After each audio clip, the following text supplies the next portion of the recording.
श्रीमद् भागवत महापुराण अष्टम स्कंध 20वां अध्याय। ओम नमो भगवते वासुदेवाय। भगवान वामन जी का विराट रूप होकर दो ही पग से पृथ्वी और स्वर्ग को नाप लेना। श्री सुखदेव जी कहते हैं, राजन, जब कुल गुरु शुक्राचार्य जी ने इस प्रकार कहा, तब आदर्श गृहस्थ राजा बलि ने एक क्षण चुप रहकर बड़ी विनय और सावधानी से शुक्राचार्य जी के प्रति यूं कहा। राजा बलि बोले, भगवान, आपका कहना सत्य है।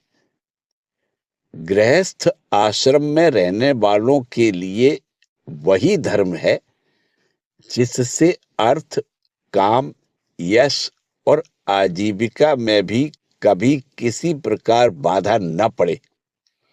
परंतु गुरुदेव, मैं प्रहलाद जी का पौत्र हूं और एक बार देने की प्रतिज्ञा कर चुका हूं। अतः अब मैं धन के लोभ से ठग की भांति इस ब्राह्मण से कैसे कहूं कि मैं तुम्हें नहीं दूंगा। इस पृथ्वी ने कहा है कि असत्य से बढ़कर कोई अधर्म नहीं है। मैं सब कुछ सहने में समर्थ हूं, परंतु झूठे मनुष्य का भार मुझसे नहीं सहा जाता। मैं नरक से, दरिद्रता से, दुख के समुद्र से, अपने राज्य के नाश से और मृत्यु से भी उतना नहीं डरता जितना ब्राह्मण से प्रतिज्ञा करके उसे धोखा देने से डरता हूं। इस संसार में मर जाने के बाद धन आदि जो वस्तुएं साथ छोड़ देती हैं, यदि उनके द्वारा दान आदि से ब्राह्मणों को भी संतुष्ट न किया जा सका, तो उनके त्याग का लाभ ही क्या रहा। दधीची, शिबी आदि महापुरुषों ने अपने परम प्रिय दुस्त्यज प्राणों का दान करके भी प्राणियों की भलाई की है। फिर पृथ्वी आदि वस्तुओं को देने में सोच विचार करने की क्या आवश्यकता है।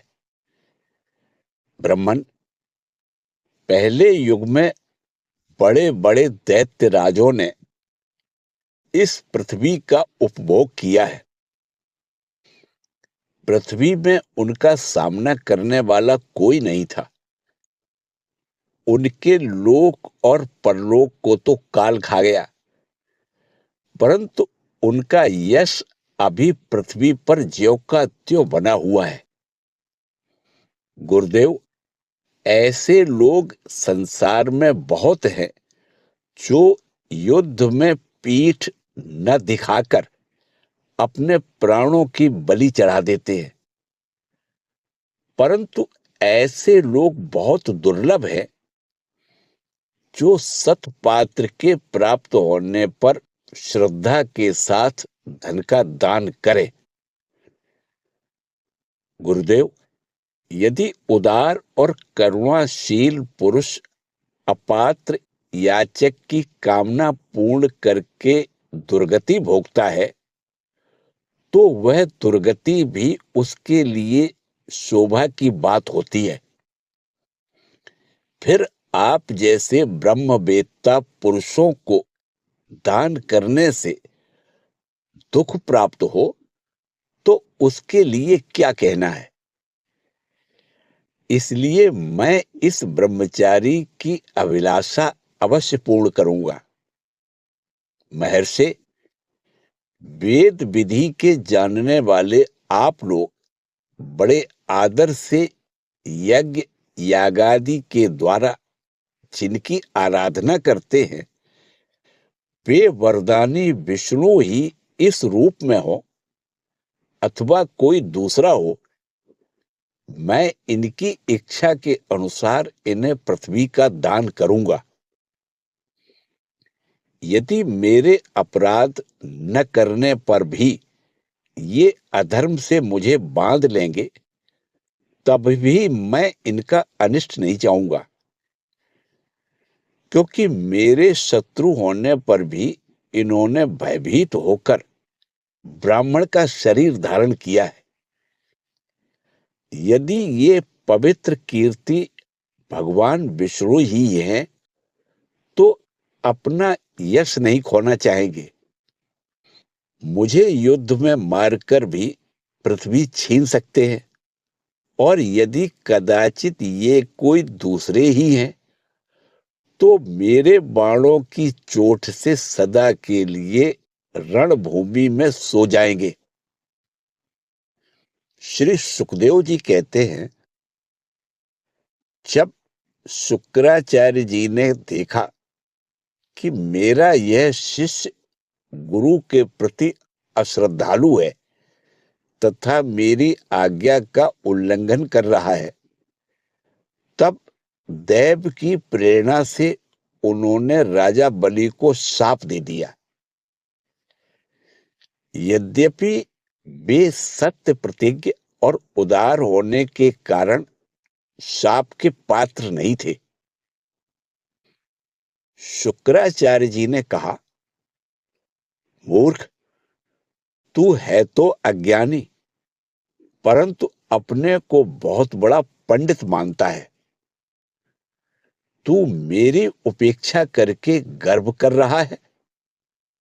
तूने मेरी आज्ञा का उल्लंघन किया है, इसलिए शीघ्र ही तू अपनी लक्ष्मी खो बैठेगा।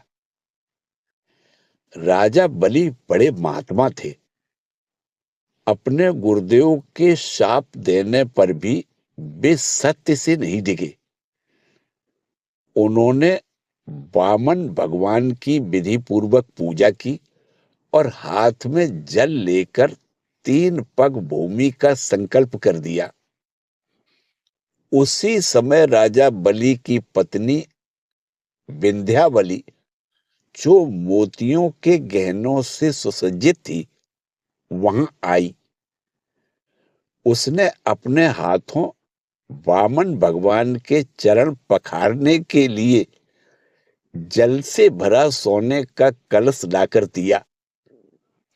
बलि ने स्वयं बड़े आनंद से उनके सुंदर सुंदर युगल चरणों को धोया और उनके चरणों का वह विश्व पावन जल अपने सिर पर चढ़ाया। उस समय आकाश में स्थित देवता, गंधर्व, विद्याधर, सिद्ध, चारण सभी लोग राजा बलि के इस अलौकिक कार्य तथा सरलता की प्रशंसा करते हुए बड़े आनंद से उनके ऊपर दिव्य पुष्पों की वर्षा करने लगे। एक साथ ही हजारों दुंदुभियां बार बार बजने लगी। गंधर्व, किमपुरुष और किन्नर गान करने लगे, अहो धन्य है, इन उदार शिरोमणि बलि ने ऐसा काम कर दिखाया जो दूसरों के लिए अत्यंत कठिन है। देखो तो सही, इन्होंने जानबूझकर अपने शत्रु को तीनों लोकों का दान कर दिया। इसी समय एक बड़ी अद्भुत घटना घट गई। अनंत भगवान का वह त्रिगुणात्मक वामन रूप बढ़ने लगा। वह यहां तक बढ़ा कि पृथ्वी, आकाश, दिशाएं, स्वर्ग, पाताल, समुद्र, पशु पक्षी, मनुष्य, देवता और ऋषि सबके सब उसी में समा गए। ऋतुज, आचार्य, और सदस्यों के साथ बलि ने समस्त ऐश्वर्यों के एकमात्र स्वामी भगवान के उस त्रिगुणात्मक शरीर में पंचभूत, इंद्रिय, उनके विषय, अंतःकरण और जीवों के साथ वह संपूर्ण त्रिगुणमय जगत देखा। राजा बलि ने विश्वरूप भगवान के चरण तल में रसातल, चरणों में पृथ्वी, पिंडलियों में पर्वत, घुटनों में पक्षी और जांघों में मरुद गण को देखा। इसी प्रकार भगवान के वस्त्रों में संध्या, गुही स्थानों में प्रजापतिगण, जघन स्थल में अपने सहित समस्त असुरगण, नाभि में आकाश, कोख में सातों समुद्र और वक्ष स्थल में नक्षत्र समूह देखे। उन लोगों को भगवान के हृदय में धर्म, स्तनों में ऋतु और सत्य वचन, मन में चंद्रमा, वक्ष स्थल पर हाथों में कमल लिए लक्ष्मी, कंठ में सामवेद और संपूर्ण शब्द समूह उन्हें दिखे। बाहुओं में इंद्र आदि समस्त देवगण, कानों में दिशाएं, मस्तक में स्वर्ग, केशों में मेघमाला, नासिका में वायु, नेत्रों में सूर्य और मुख में अग्नि दिखाई पड़े। वाणी में वेद, रसना में वरुण, भौहों में विधि और निषेध, पलकों में दिन और रात, विश्व रूप के ललाट में क्रोध और नीचे के होठ में लोभ के दर्शन हुए। परीक्षित, उनके स्पर्श से काम, वीर से जल, पीठ से अधर्म, पद विन्यास में यज्ञ, छाया में मृत्यु, हंसी में माया और शरीर के रोमों में सब प्रकार की औषधियां थी। उनकी नाड़ियों में नदियां, नखों में शिलाएं और बुद्धि में ब्रह्मा, देवता एवं ऋषिगण दिख पड़े। इस प्रकार बीरबर बलि ने भगवान की इंद्रियों और शरीर में सभी चराचर प्राणियों का दर्शन किया। परीक्षित, सर्वात्मा भगवान में यह संपूर्ण जगत देखकर सबके सब दैत्य अत्यंत भयभीत हो गए। इसी समय भगवान के पास असह तेज वाला सुदर्शन चक्र, गरजते हुए मेघ के समान भयंकर टंकार करने वाला सारंग धनुष, बादल की तरह गंभीर शब्द करने वाला पांचजन्य शंख, विष्णु भगवान की अत्यंत वेगवती कौमुद की गदा, 100 चंद्राकार चिन्हों वाली ढाल और विद्याधर नाम की तलवार, अक्षय बाणों से भरे 2 तरकश तथा लोकपालों के सहित भगवान के सुनंद आदि पार्षद गण सेवा करने के लिए उपस्थित हो गए। उस समय भगवान की बड़ी शोभा हुई। मस्तक पर मुकुट, बाहुओं में बाजूबंद, कानों में मकराकृत कुंडल, पक्ष स्थल पर श्रीवत्स चिन्ह, गले में कौस्तुभ मणि, कमर में मेखला और कंधे पर पीतांबर शोभायमान हो रहा था। वे 5 प्रकार के पुष्पों की बनी वनमाला धारण किए हुए थे। जिस पर मधुलोभी भौरे गुंजार कर रहे थे। उन्होंने अपने एक पग से बलि की सारी पृथ्वी नाप ली, शरीर से आकाश और भुजाओं से दिशाएं घेर ली। दूसरे पग से उन्होंने स्वर्ग को भी नाप लिया।